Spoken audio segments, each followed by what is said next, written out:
গরু আমি খাইতে দিতে দিতে শেষ হয়ে গেলাম। এই যে একটা শয়তানের ঘরে শয়তান আছে, এরা কইছে গরুরে খাইতে দিতে, তা না সব কাজ আমার কি হইছে এত কথা বলতে? এই চুপ করে দাঁড়াতে থাকো। এই যে গরুগুলো আছে তোমার খাইতে দিতে মন চায় না, সব কাজ আরে, চলে গেল। তোমার সংসার আইসা খাটতে তুমি বুঝলাম না। চেহারা টেরা সব নষ্ট আমরা হয়ে পুরুষ গেছে। মানুষ বাইরে কাজ করবো না, বাড়ির কাম করবো কবে? বাড়িতে দুইটা গরু আছে, গরু দেখাশোনা করবা। আমি তো আসি নাকি? আরে আমার একলা থাকলে হবো? এই তুমি একটা কামলা রাখতে পারো না?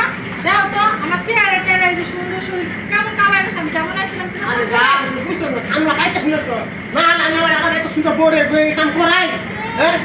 মানে রসগোল্লার মতো কথা বলে কইতে পারো। না, যা, আমরা দেখতেছি, আমার আমরা কথা কামলা শোনো, করবো। তুমি যদি আজকে দিনের ভিতরে যদি কামলা না নিয়ে আসো, আমি আজকে তোমার সংসার ছেড়ে যাবো না।